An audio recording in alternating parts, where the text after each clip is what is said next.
Carta del apóstol Pablo a los Filipenses. Vamos a comenzar hoy a analizar el capítulo 2, así que vamos a empezar leyendo los versos 1 al 4. Es el texto del cual vamos a estar ocupándonos en esta mañana. Entonces, Filipenses capítulo 2, verso 1 al 4 dice así la palabra de Dios: por tanto, si hay algún consuelo en Cristo, si algún estímulo de amor, si alguna comunión del Espíritu, si algún afecto entrañable, si alguna misericordia, completad mi gozo, sintiendo lo mismo, teniendo el mismo amor, unánimes, sintiendo una misma cosa. Nada hagáis por rivalidad o por vanidad, antes bien con humildad, estimando cada uno a los demás como superiores a él mismo. No busquéis vuestro propio provecho, sino el de los demás. Habiendo hecho lo que acabamos de hacer, una lectura, si se quiere, superficial de este pasaje, de este breve pasaje, a simple vista nomás nosotros creo que podemos estar detectando cuál es el tema al cual nos está llevando el apóstol Pablo. A simple vista vemos de que Pablo está exhortando a la iglesia de los filipenses a mantener la unidad de esa iglesia, a mantener la unidad del cuerpo de Cristo y a no permitir bajo ningún punto de vista que dentro de la iglesia, dentro de las relaciones, dentro de la comunión entre los hijos de Dios, no permitir bajo ningún punto de vista de que hayan divisiones. Es lo que está diciendo el pasaje. Pablo ya comenzó con esta serie de exhortaciones al final del capítulo 1, donde nosotros ya estuvimos empezando el domingo pasado, desde el capítulo 1, verso 27 al 30. Allí comenzamos a ver esta serie de exhortaciones que ahora Pablo ha comenzado a darle a la iglesia. Y allí nosotros vimos de que Pablo comienza diciéndole a modo de exhortación: hermanos, deben comportarse como es digno del evangelio del Señor Jesucristo. Es decir, hermanos, deben tener vidas íntegras, deben tener vidas santas, deben tener vidas que sean transparentes, deben manifestar santidad en toda su manera de vivir. Y parte de esta integridad, parte de esta santidad, de vivir como es digno del Evangelio del Señor Jesucristo, parte de esto es entender de que nosotros somos responsables ante Dios y ante mis hermanos de mantener la unidad entre nosotros. Por eso Pablo les ha dicho también en la primera parte de la exhortación, al final del capítulo 1, lo que vimos. Les dijo de que deben ser, ¿se acuerdan?, de un mismo espíritu, y que también debemos, por la aplicación que nos compete, combatir unánimes por la fe del Evangelio. ¿Se acuerdan por qué? Porque hay un enemigo, nos advierte Pablo. Hay un enemigo que es muy poderoso, que se llama Satanás, y que siempre de una u otra forma él está ofreciendo resistencia para que el mensaje del Evangelio no sea proclamado, no sea predicado, para detener el avance de esta obra que Dios está haciendo justamente a través de su iglesia, que es la de la extensión de su reino, la de la salvación de las almas, de todas aquellas personas que todavía necesitan conocer la oferta de salvación que Dios da en Jesucristo, arrepentirse de sus pecados, poner su confianza en lo que el bendito Hijo de Dios hizo en aquella cruz, y una vez de que se han arrepentido de sus pecados, confían en que el sacrificio de Cristo es absolutamente suficiente para perdonar todos sus pecados, y creen en Él con fe sencilla, la promesa de la palabra de Dios es que Dios nos perdona. Y es a partir de ese momento, y solo a partir de ese momento, que una persona se convierte en hijo o en hija de Dios. Pasamos a formar parte de la familia de Dios en el momento que hemos entendido la oferta del Evangelio, que hemos creído en él, que nos hemos arrepentido de nuestros pecados. Y todo esto es algo que Satanás aborrece. no quiere, por eso ofrece resistencia, pero siempre ha sido así, no es novedoso, siempre ha sido así. Entonces, él está allí ofreciendo resistencia para que el Evangelio no sea predicado. Y Pablo entonces les ha dicho que deben mantenerse unidos, porque estar unidos es absolutamente clave y es necesario para poder resistir a este enemigo. ¿Y de qué manera lo vamos a resistir? Lo vamos a resistir en la manera y con las armas que la palabra de Dios nos deja. ¿Y cuáles son esas armas que Pablo nos viene mostrando? Algunas de ellas, el amor. El amor es algo que Satanás no tolera, porque él es odio. Entonces, mantenernos unidos en amor, nos ha dicho Pablo, mantenernos unidos en oración, por eso es tan importante que oremos en comunidad, unidos en oración, y que podamos orar los unos por los otros y por todos los motivos que Dios pone en nuestro corazón y que vemos necesidad a nuestro alrededor. Estar unidos en el conocimiento de la palabra de Dios. Es absolutamente necesario que podamos entender cuál es la voluntad de Dios para nuestras vidas, para nuestras familias, para nuestra iglesia, y a partir de allí poder animarnos los unos a los otros con las benditas promesas, con esta bendita esperanza que ahora los hijos de Dios tenemos, que están justamente en la palabra de Dios, poder entender y conocer cuál es la voluntad de Dios para nuestras vidas. Entonces Pablo les dice, estén unidos en amor, en oración, en un estudio firme, serio y consistente de la palabra de Dios, porque este es el escudo que los va a proteger contra las acechanzas de Satanás. Porque Satanás usa, básicamente, la experiencia nos lo muestra, la misma palabra de Dios nos lo muestra.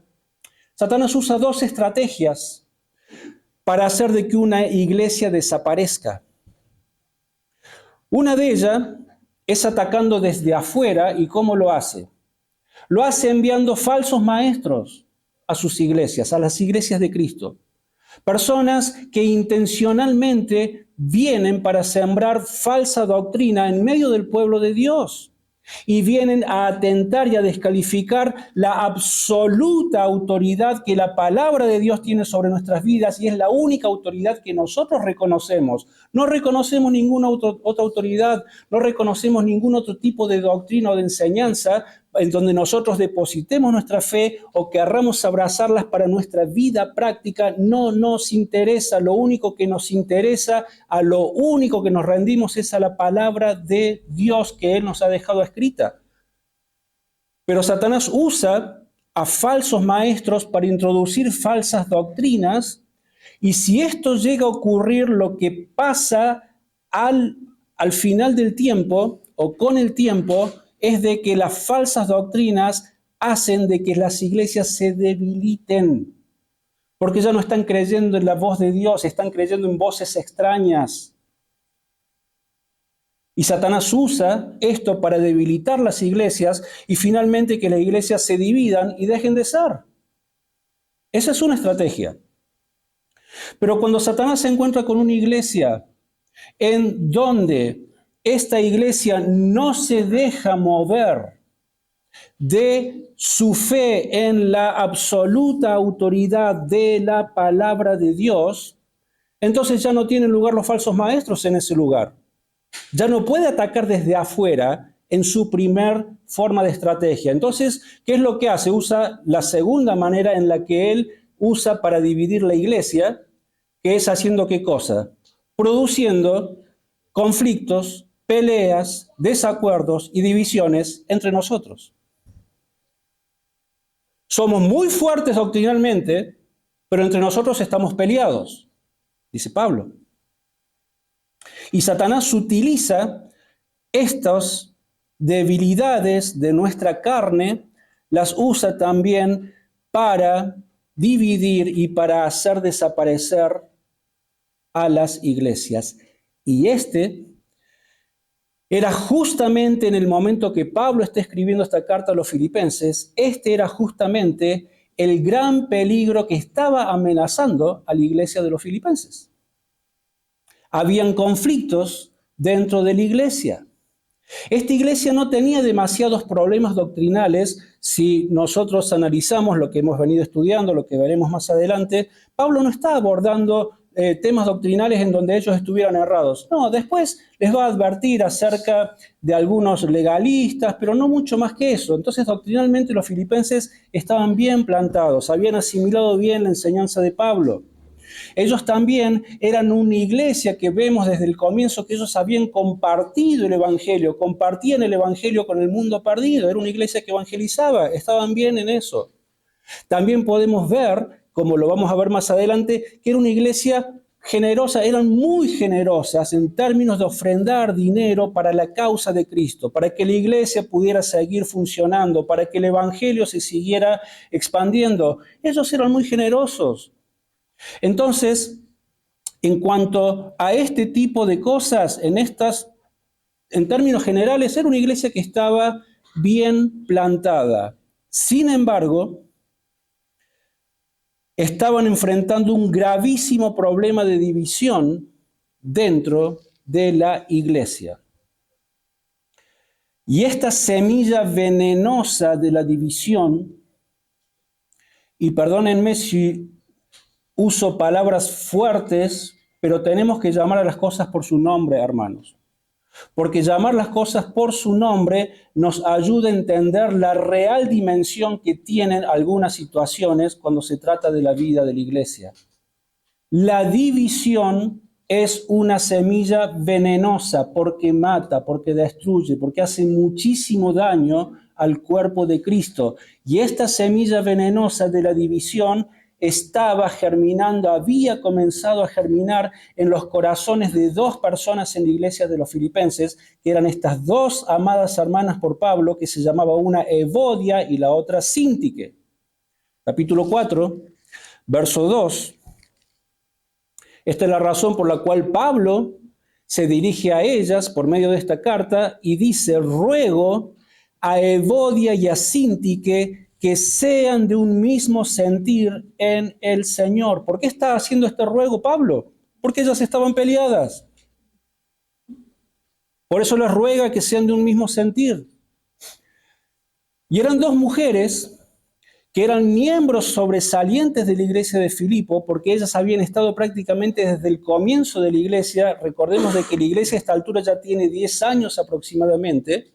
Y ellas habían estado allí, Pablo las había conocido personalmente, ellas habían colaborado con el ministerio de Pablo cuando Pablo estuvo allí. Fíjense ahí en el verso 3, allí nomás, Filipenses 4:3. Asimismo te ruego a ti también, compañero fiel, se está dirigiendo a algún líder de la iglesia de los filipenses, que ayudes a estas que combatieron juntamente conmigo en el Evangelio. Con Clemente también y los demás colaboradores míos cuyos nombres están en el libro de la vida. Ayúdalas, hermano. Algo hay que hacer. No podemos permitir de que esta semilla siga germinando, siga creciendo. Algún desacuerdo personal había entre ellas. Y si esto no se solucionaba, Pablo sabía muy bien de que no solamente iban a terminar ellas divididas por completo, peleadas por completo, sino también sus familias, que muy posiblemente formaban parte de la iglesia. ¿Se imaginan?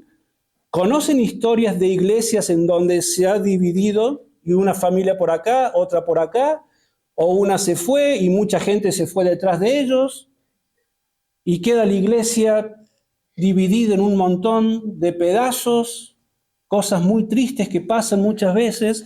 Y Pablo sabía de que si no se solucionaba esto iba a pasar. Ellas iban a estar peleadas entre sí para siempre. Sus familias se iban a dividir, iban a dejar de tener la bendita comunión que Dios nos manda a tener entre los hijos de Dios. Y finalmente la iglesia iba a terminar dividida. Era una situación muy, pero muy seria, muy grave. Y Satanás usa, acompáñenme por favor a la segunda carta a los Corintios, usa estas situaciones para dividir, para debilitar y finalmente para destruir a la iglesia de Cristo.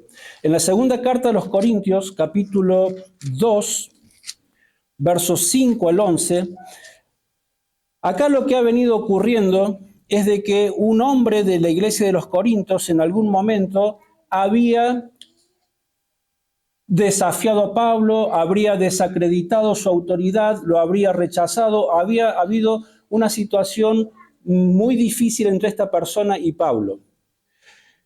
Entonces Pablo ha exhortado, bueno, después ha entrado un proceso de disciplina que lo vamos a ver implícito en el texto. Parece ser que este hombre se ha arrepentido, gloria a Dios por eso, la iglesia intervino y ahora Pablo los exhorta a que está bien, ya que lo disciplinaron y que este hombre se arrepintió, pues ahora deben restaurar su amor para con él y restaurar las relaciones. Dice, si alguno me ha causado tristeza, no me la ha causado a mí solo, sino en cierto modo, por no exagerar, a todos vosotros. Le basta a tal persona esta reprensión hecha por muchos. Así que, al contrario, vosotros más bien debéis perdonarlo y consolarlo para que no sea consumido por demasiada tristeza. Por lo cual os ruego que confirméis el amor hacia él, pues también con este propósito os escribí, para tener la prueba de si vosotros sois obedientes en todo.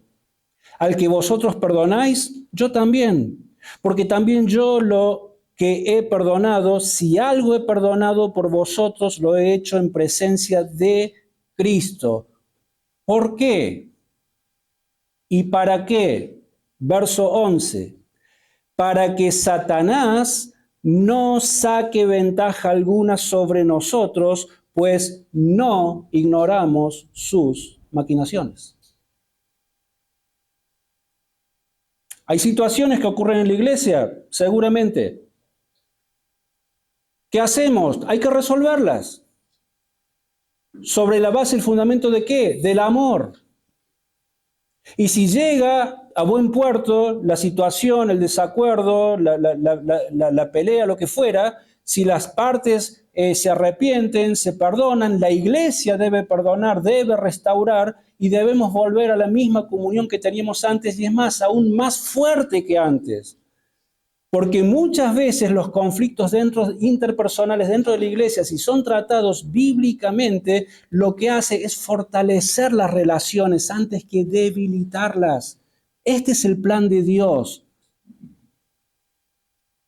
Pero Satanás lo que quiere hacer es de que terminemos todos peleados, todos divididos. Y Pablo dice, no ignoramos las maquinaciones de Satanás.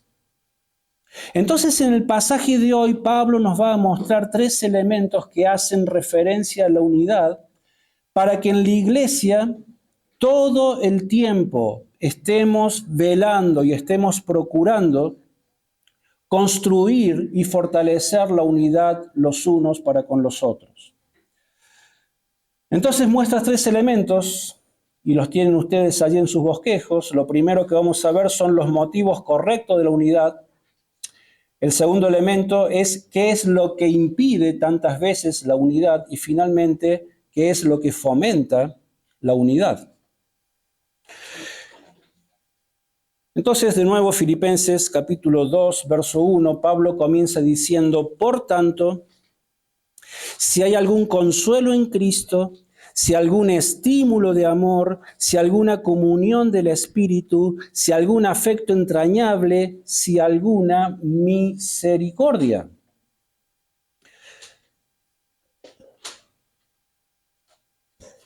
Por tanto, dice Pablo, y esta expresión, por tanto, tiene muchísimo significado, porque lo hemos dicho otras veces, estamos empezando un nuevo capítulo. Entendemos de que la Biblia originalmente no estuvo dividida en capítulos y versículos. Después hizo esto para facilidad de nuestra lectura, pero Pablo no está empezando un tema nuevo al comenzar un capítulo nuevo, sino que Pablo lo que está haciendo es darle continuidad a lo que él nos ha venido diciendo antes, y por tanto, está conectando su discurso con lo que dijo antes, con lo que está por decir ahora. ¿Con qué fin? ¿Con qué propósito? Con el fin de llevarnos a una conclusión, a una aplicación y a una exhortación de algo que debemos hacer. Por tanto, es decir, hermanos, por lo que ya les he dicho antes. ¿Y qué es lo que nos dijo antes Pablo? Compórtense como es digno del Evangelio. Compórtense como es digno del Evangelio, porque a vosotros os ha sido concedido creer en Él. O sea, ahora que son de Cristo, ahora que por fin se han arrepentido de sus pecados y han puesto su confianza en el Señor Jesucristo, ahora son de Cristo. Entonces, ahora que son de Cristo, ahora que están unidos a Cristo, ahora que son salvos, entonces ahora y a partir de ahora, ustedes han comenzado a experimentar todos los beneficios de lo que significa estar bajo la salvación del Señor Jesucristo, que son innumerables los beneficios de los cuales gozan los hijos de Dios. No es solamente salvación eterna, no es solamente salvación del alma, no es solamente escapar de la condenación eterna en el infierno, sino que mientras estamos aquí en esta tierra hay infinidad de beneficios que recaen sobre la vida del pueblo de Dios. Por eso Pablo comienza diciendo: por tanto, si hay algún consuelo en Cristo, si algún estímulo de amor, comienza diciendo: hermanos, ustedes ahora tienen lo que nunca tuvieron antes de ser de Cristo, ahora están siendo consolados, acceden al consuelo permanente, diario de Dios. El consuelo de Cristo. ¿Cuál es la idea de esta palabra consolación o ser consolados? Hace referencia a alguien que cuando estamos pasando por un momento muy difícil, de mucho dolor o de mucha angustia, aparece alguien que se pone a nuestro lado. ¿Para qué? Para aconsejarnos, para ministrarnos, para abrazarnos, para estar allí, para ayudarnos, para estar al lado nuestros. ¿Y no es esto lo que hace el Señor por medio de su Espíritu Santo? ¿No también se le da el nombre de Consolador al Espíritu Santo? Es lo que vemos en el Evangelio de Juan, capítulo 14, verso 26, por ejemplo, donde el Señor Jesucristo justamente faltan muy pocas horas para que Él vaya a la cruz, se está despidiendo de su grupo de apóstoles, y una de las tantas benditas promesas que le deja es justamente esta. Juan 14, 26 les dice: pero el Consolador, el Espíritu Santo, a quien el Padre enviará en mi nombre, Él os enseñará todas las cosas y os recordará todo lo que yo os he dicho. Un hermano entre nosotros aquí daba testimonio días atrás de que cuando pasó por un momento muy difícil de su vida, sí vinieron los hermanos y le dieron consuelo, palabra de ánimo y todo eso, pero él dice: lo que más consoló mi corazón fue la palabra de Dios. Lo que más consoló mi corazón fueron las benditas promesas que allí encuentro. ¿Y quién es el encargado de recordarme esas promesas? El Espíritu Santo de Dios. Y nos sostiene. Entonces Pablo dice: ustedes ahora disfrutan de esta consolación, de este estímulo de amor de parte de Dios, pero no solamente esto, también están disfrutando de la comunión en el Espíritu. Por eso dice: si alguna comunión en el Espíritu. ¿A qué se refiere esto? Pues a disfrutar justamente de esta unidad que tenemos como hermanos y hermanas en Cristo en el Espíritu Santo, porque el Espíritu Santo mora en los hijos de Dios y es lo que nos mantiene unidos, es lo que nos enseña la palabra de Dios. Entonces, la comunión en el Espíritu tiene que ver con el disfrutar del compañerismo entre creyentes, entre hijos de Dios. Y este es otro tremendo beneficio que tenemos, porque podemos reunirnos con hermanos y hermanas amadas en Cristo que entienden lo que nos pasa, que me van a ministrar conforme al consejo de la palabra de Dios, que me van a sostener y acompañar en oración, etc. Todo lo que significa formar parte de la iglesia del Señor Jesús. Segunda carta a los Corintios, de nuevo, capítulo 13, verso 14. Segunda Corintios 13, 14, dice: la gracia del Señor Jesucristo, el amor de Dios y la comunión del Espíritu Santo sea con todos vosotros. Amén. Y termina la carta.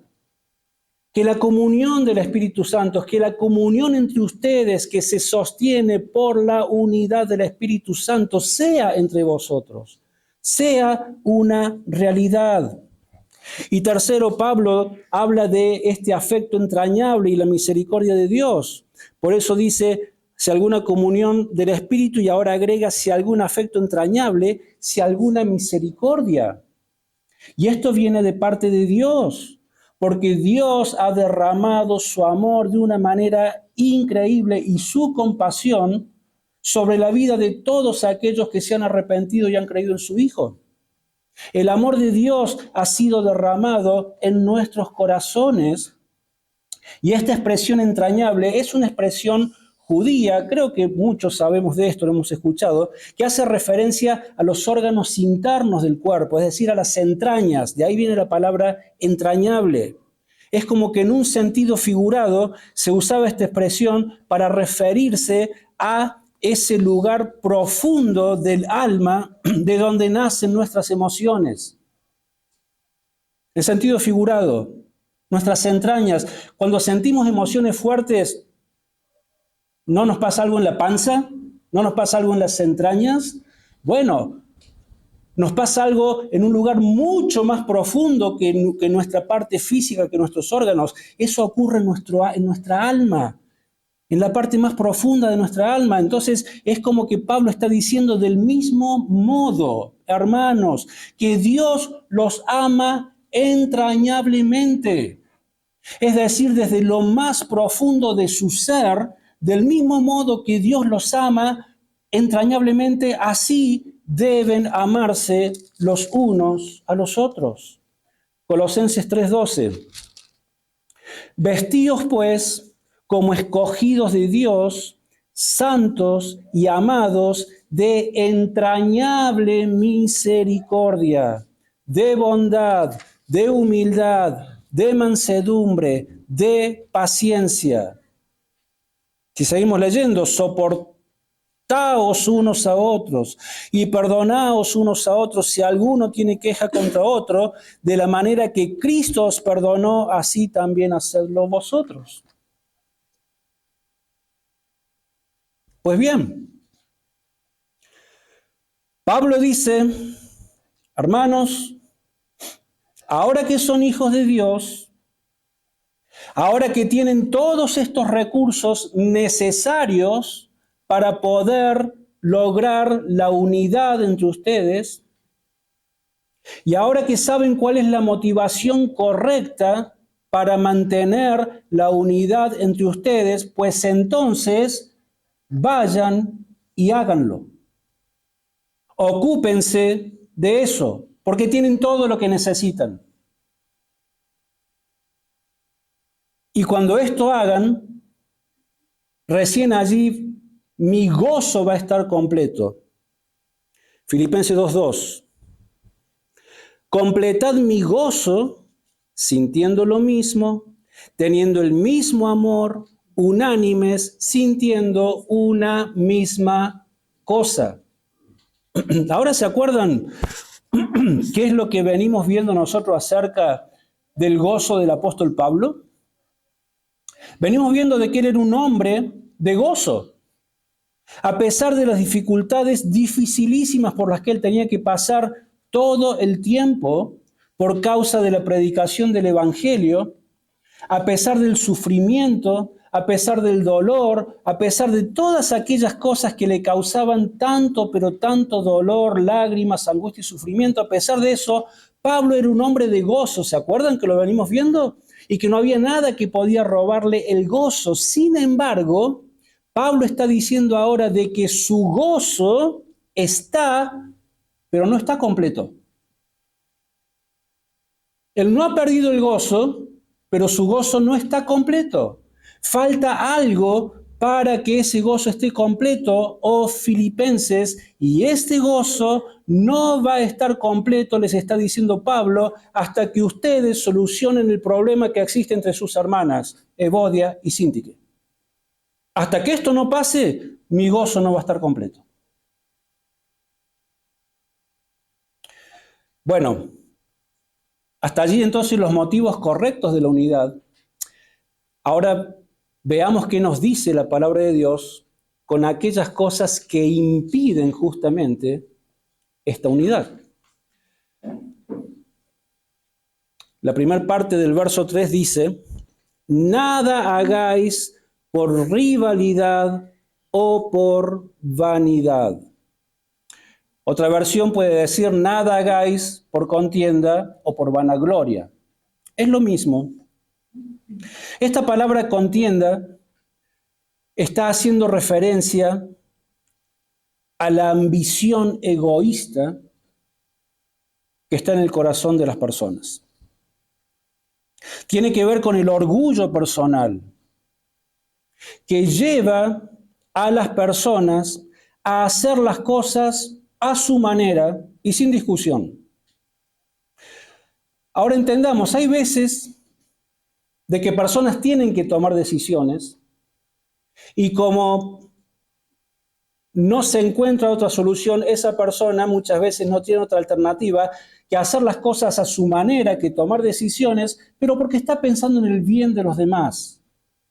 Entonces a veces no está mal hacer las cosas a mi manera si estoy teniendo en mente el bien de los demás. El problema es con aquellas personas que quieren hacer las cosas a su manera, pero con el solo fin de conseguir algún beneficio personal, sin importar el daño o el dolor o el perjuicio que le pueda causar a otras personas.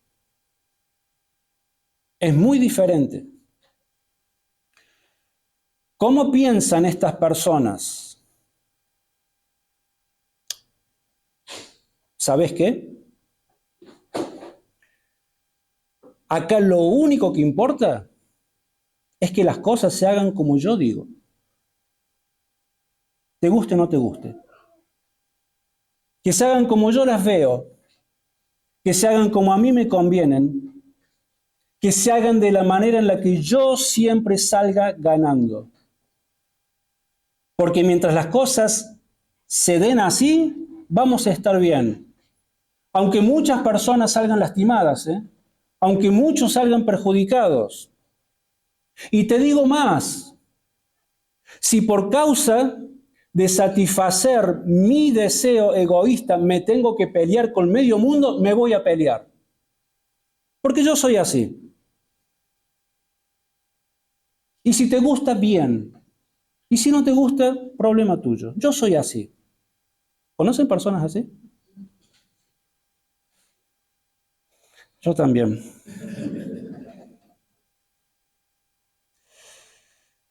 Ahora, ¿qué es lo que le pasa al orgulloso?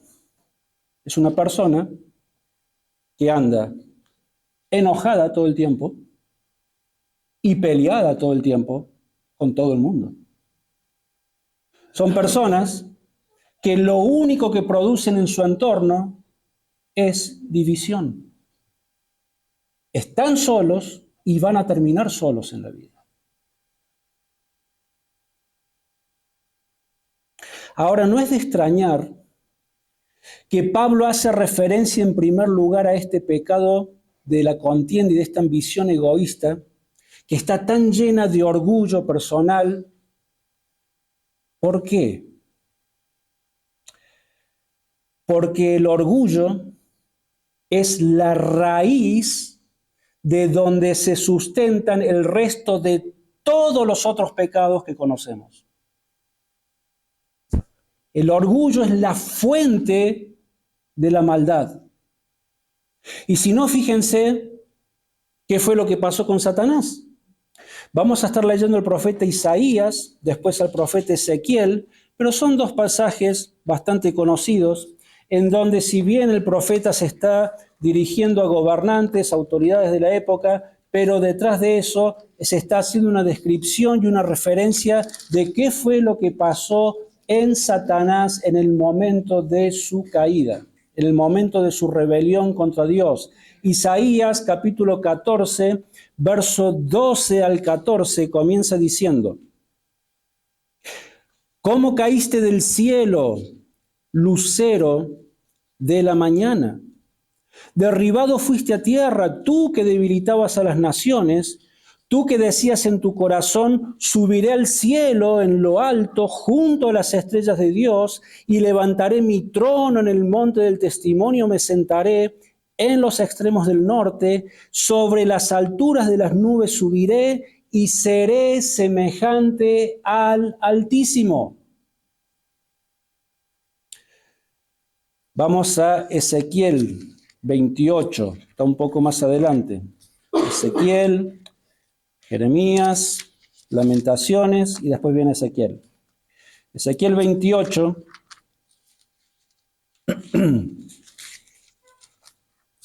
verso 11 al 17.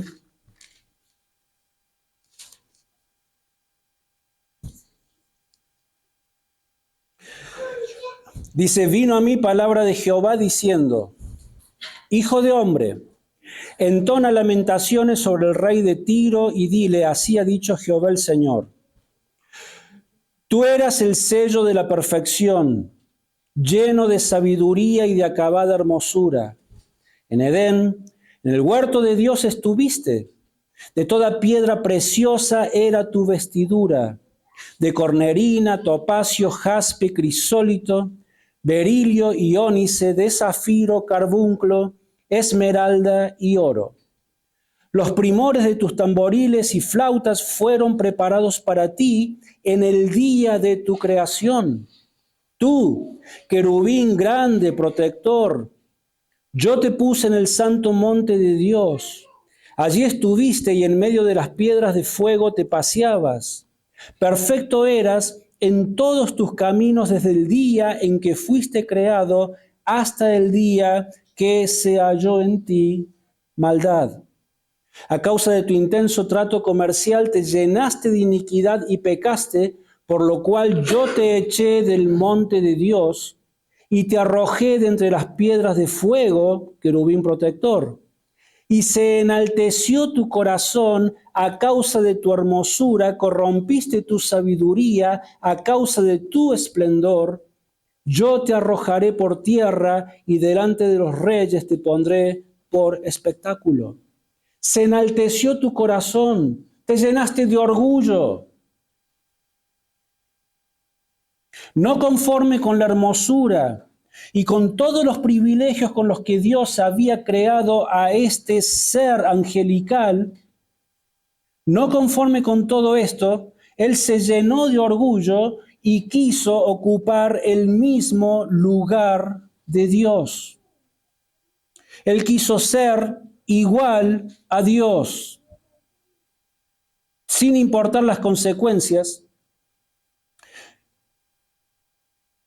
Y por querer hacerse igual a Dios, de ser el ángel más precioso de toda la creación, el más hermoso de toda la creación, por rebelarse contra Dios a causa de su orgullo, ¿qué pasó? Pasó a convertirse en el ser más espantoso y más malvado de todo el universo, Satanás. Ahora, si Satanás lograba su objetivo de ser igual a Dios, ¿qué implicaba esto? Esto es lo que estaba en su pensamiento. Si él lograba ser igual a Dios, entonces esto significaba de que él nunca más tendría que obedecer a Dios, si él también sería como Dios. Si él lograba su objetivo, él mismo podía seguir existiendo sin depender de Dios, sin rendir cuentas a Dios y vivir su vida como realmente le viniera a la gana, con incluido toda manera de maldad y de pecado que a él se le viniera a su mente, hacerlo sin límites.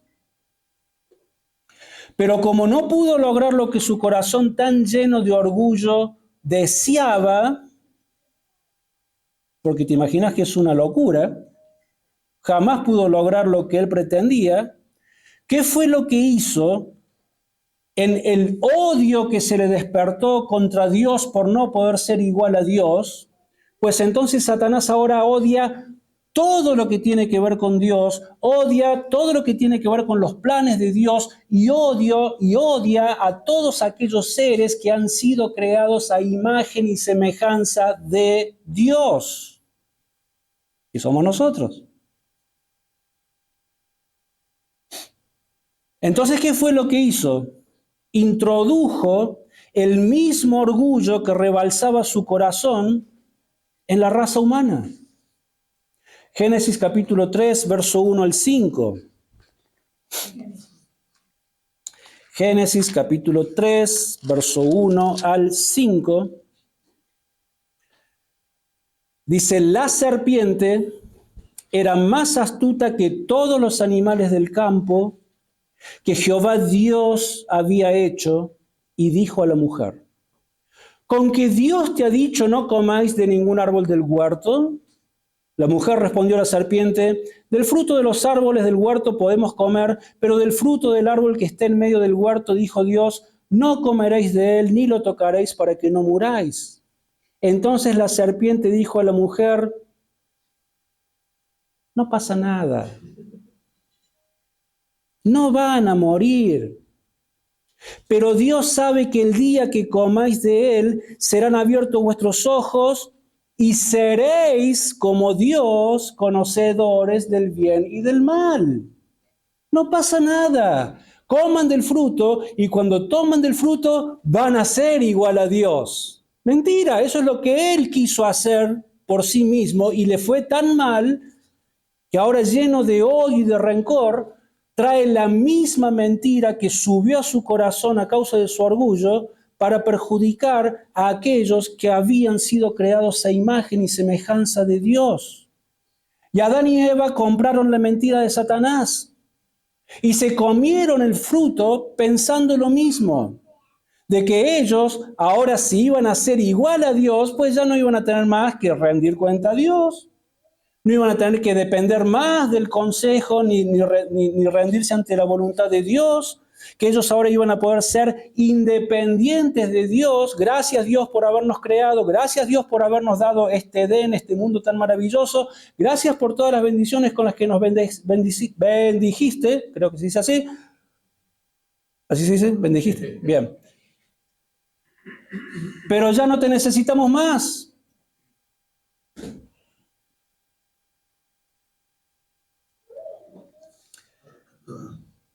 Y el resultado, una vez más, fue absolutamente desastroso.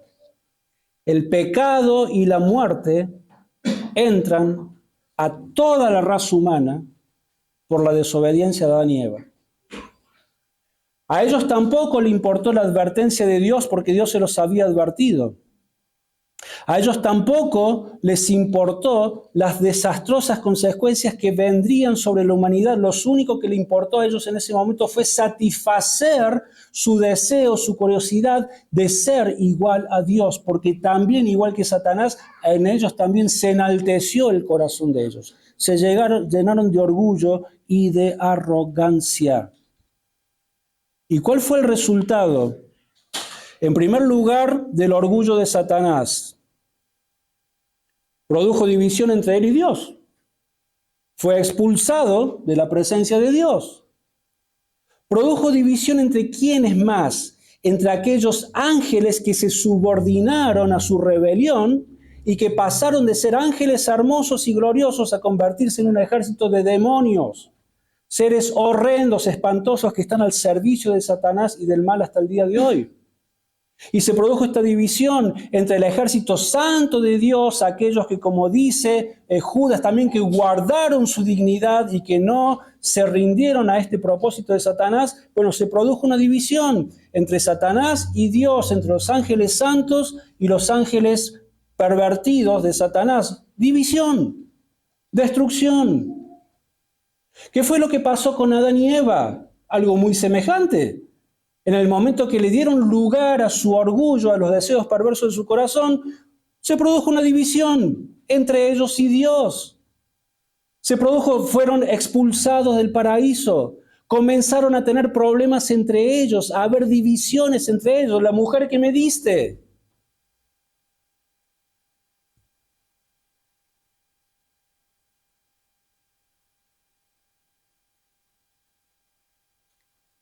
Y hermanos, es por causa de este pecado que es tan horrible, por eso decíamos que es tan, pero tan venenoso, que Pablo está exhortando a los filipenses a que nada, absolutamente nada, lo hagan por contienda, por orgullo o por vanagloria, porque este pecado los va a dividir. Personas, voy a estar leyendo Santiago 3, que quieren introducir divisiones en la iglesia, nos dice la palabra de Dios con total claridad que son guiados por el mismo Satanás. Personas que solamente están buscando satisfacer sus propios deseos egoístas, promueven contiendas, peleas y demás. Santiago capítulo 3, verso 13 al 16. ¿Quién es sabio y entendido entre vosotros? Muestre por la buena conducta sus obras en sabia mansedumbre. Pero si tenéis celos amargos y rivalidad en vuestro corazón, no os jactéis ni mintáis contra la verdad. No es esta la sabiduría que desciende de lo alto, sino que es terrenal, animal, diabólica. Pero aquellos que son guiados por el Señor obran de manera muy, pero muy diferente. Dejan de lado el egoísmo y dejan de lado el orgullo con el fin de promover la unidad y la paz en la iglesia de Cristo. Versos 17 al 18, allí mismo. Pero la sabiduría que es de lo alto es primeramente pura, después pacífica, amable, benigna, llena de misericordia y de buenos frutos, sin incertidumbre ni hipocresía. Y el fruto de justicia se siembra en paz para aquellos que hacen la paz.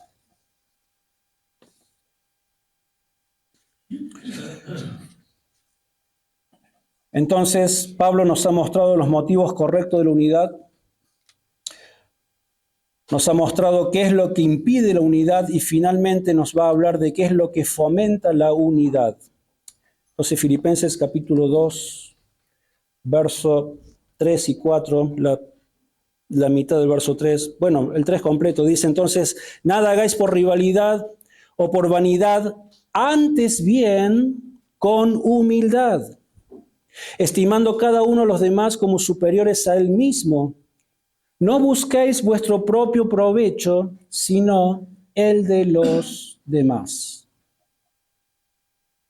Otra expresión sumamente importante, antes bien, es decir, por el contrario, hermanos, de lo que acabamos de analizar. Por el contrario, hagan esto otro, porque lo contrario a la contienda, lo contrario a la vanagloria, al orgullo y al egoísmo, ¿saben qué es? Es la humildad.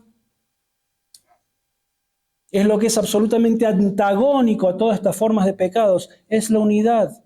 Porque mientras que la contienda impide la unidad, la humildad la fomenta y la sostiene y la guarda. ¿No vivimos nosotros en un mundo en donde todo el tiempo estamos rodeados de orgullo y de egoísmo? Lo que miremos, lo que escuchemos, a donde vayamos, las guerras, ¿no son producto del orgullo y del egoísmo? Las peleas entre naciones, porque tienen distintas posturas políticas, ¿no son producto del orgullo y del egoísmo? Las peleas que existen dentro de un mismo partido político, en donde se supone que todos están de acuerdo persiguiendo metas similares y sin embargo los ves que todo el tiempo están todos peleados, ¿no son motivo de lo mismo? Lo mismo, discusiones, peleas, divisiones en el ámbito del trabajo, en la escuela, en la familia. Prendes la tele o entras a las redes sociales, ves alguna serie, programas, películas. Todas estas cosas, sin excepción, están llenas de este veneno mortal que es el orgullo y el egoísmo, y todo el tiempo estamos consumiendo eso. Todo el tiempo estamos rodeados de esas cosas. Entonces, hermanos, no es de extrañar que en la iglesia se infiltre este pecado. ¿Saben por qué? Porque está en nosotros. Porque lo traemos con nosotros. Porque la iglesia está conformada por personas pecadoras como lo somos nosotros. Ahora bien, si somos pecadores que hemos pasado por la experiencia de la salvación, es decir, que nos hemos arrepentido de nuestra vieja manera de vivir, y Dios nos instruye con su palabra y nos da los recursos que necesitamos en su palabra, por su espíritu, etc., pues entonces nosotros ahora no debemos permitir que este pecado ni ninguna otra forma de pecado eche raíces en medio nuestro, hermanos. No debemos permitirlo. Al contrario, debemos arrancarlo de raíz y no permitir que eso crezca y crezca y crezca, porque el fin puede llegar a ser terrible. Vamos a leer en el Evangelio de Mateo capítulo 20, porque acá lo vemos al mismo Señor Jesucristo, como Él arranca de raíz el pecado del orgullo y del egoísmo. Evangelio 20 al 28. Mateo Mateo capítulo 20, verso 20 al 28. Dice, entonces se les acercó la madre de los hijos de Zebedeo con sus hijos, postrándose ante él y pidiéndole algo. Él le dijo, ¿qué quieres? Ella le dijo, ordena que en tu reino estos dos hijos míos se sienten el uno a tu derecha y el otro a tu izquierda. Ni más ni menos. Humildita la mamá de Juan y Santiago, que eran los hijos. O sea, Señor, cuando vengas en tu reino, si seas rey, ordena que estos mis hijos, después de vos, que sos el Señor y tenés toda la autoridad, después sigan ellos, porque son mis hijos. Entonces Jesús respondiendo le dijo, no sabéis lo que pedís. ¿Podéis beber del vaso que yo he de beber y ser bautizados con el bautismo con que yo soy bautizado? Se estaba refiriendo a los sufrimientos por los que él iba a pasar en la cruz. Ellos respondieron, podemos. O sea, seguían sin entender lo que estaban diciendo.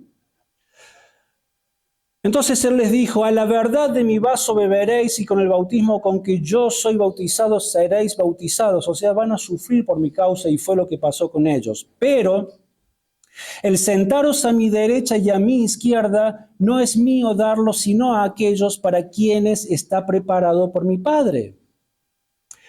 Cuando los 10, o sea, el resto de los apóstoles, oyeron esto, se enojaron contra los dos hermanos. ¿Por qué se enojaron? Porque dijeron, qué desubicados, ¿cómo le vas a pedir eso al Señor?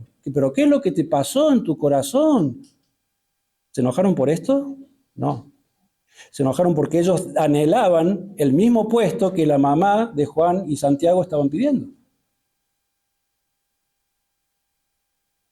¿Se acuerdan de que discutían todo el tiempo por quién iba a ser el mayor entre ellos? Incluso hasta el momento de la Santa Cena, por eso es necesario que Jesús le lave los pies, para que entiendan que no se trata de ocupar posiciones de renombre, de liderazgo, para ser reconocido por los demás. Entonces ellos se enojaron porque la madre de Juan y Jacobo estaban usurpando el deseo que ellos también tenían. Ellos también querían ser, después de Cristo, ellos también querían ocupar el lugar más alto. Verso 25.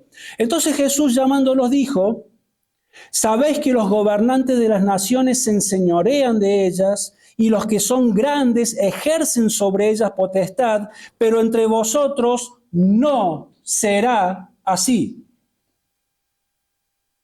Si ustedes son hijos del reino, olvídense de reclamar posiciones de privilegio, de renombre, de lo que fuera. Entre ustedes no es así, sino que el que quiera hacerse grande, ¿querés ser grande? Será vuestro servidor. Y el que quiera ser el primero entre vosotros, será vuestro siervo, como el Hijo del Hombre, que no vino para ser servido, sino para servir y para dar su vida en rescate por todos. ¿Formamos parte de la vida del reino? ¿Ya somos del Señor? Pues entonces, hermanos, Cristo nos dice: olvídense de estar reclamando posiciones de importancia, de privilegio, para ser aplaudidos o para ser reconocidos por el resto de ustedes. Así no funcionan las cosas en el reino. ¿Querés ser el mayor de tus hermanos? ¿Querés ser el más importante?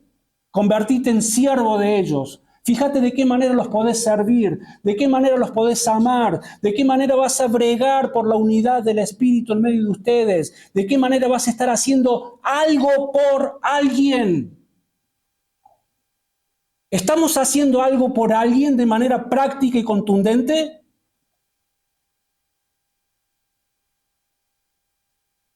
Si tuviéramos que llenar una encuesta, ¿podríamos poner allí, aunque sea un nombre o dos nombres? Sí, Señor, estoy sirviendo a mis hermanos de esta forma.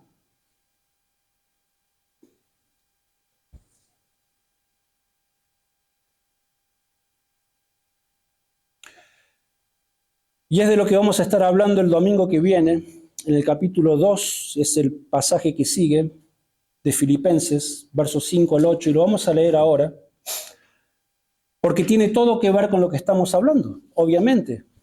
Está en la línea de pensamiento que Pablo viene desarrollando. Entonces, ¿qué dice?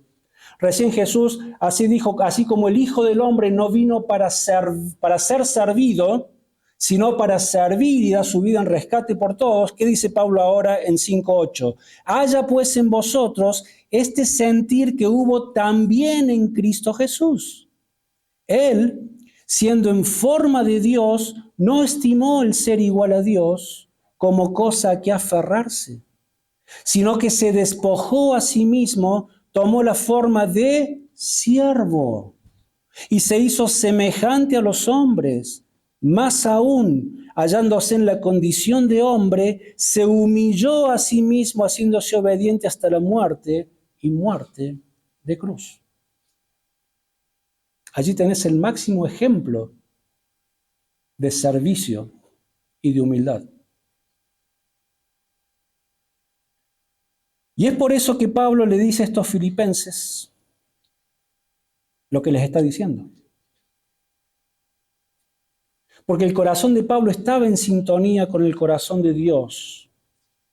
Entonces la exhortación es: así también, hermanos, nuestros corazones deben estar en sintonía con el corazón de nuestro Señor.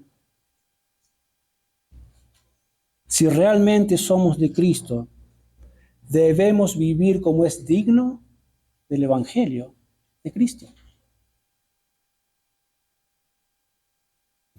Viviendo vidas íntegras, vidas santas, vidas sinceras, no buscando sacar provecho de los demás, sino viendo de qué manera puedo ser de bendición a los demás, porque esto es lo que el Señor Jesucristo hizo, para que nosotros hoy podamos gozar de su perdón, de su bendición y de su eterna salvación. Se humilló a sí mismo. y lo hizo yendo a la muerte y muerte de cruz. Señor, te damos gracias por tu amor, por tu misericordia, por tu consuelo, por tu paciencia para con nosotros, porque seguís siendo tan paciente todavía con nuestro pecado, con el cual todavía seguimos luchando.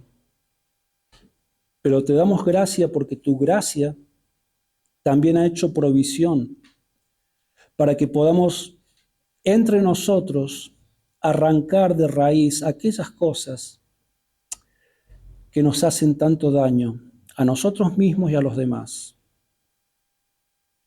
Todos nosotros luchamos con diferentes áreas en nuestro carácter y en nuestro corazón. Y hoy, Señor, estamos hablando específicamente del pecado del orgullo y del egoísmo. Entonces, Señor, te pedimos de que en la manera que en cada uno de nuestros corazones este terrible pecado esté asomando de la manera que sea. En primer lugar, te pedimos perdón por eso. Reconocemos que muchas veces somos orgullosos, egoístas, y que lo que hacemos lo hacemos solamente para beneficio propio. Te pedimos perdón, Señor, porque no estamos fomentando la unidad ni la humildad como tu palabra nos enseña. Te pedimos perdón porque no nos estamos ocupando de amar a nuestros hermanos como deberíamos hacerlo, como vos lo has hecho. Y te rogamos, Señor, que nos ayudes a crecer en esta área de nuestra vida y de nuestro carácter. Y que con el tiempo, Señor, nuestras vidas puedan dar testimonio real de que vos sos un Salvador real, poderoso, y que estás transformando nuestros corazones. Por el bien de tu iglesia, por ser luz a un mundo perdido y por la gloria de tu santo nombre. En el nombre del Señor Jesús. Amén. Para en ti vivir, enséñame a amar, hasta mi vida dar, enséñame a olvidar todo lo que queda atrás. Enséñame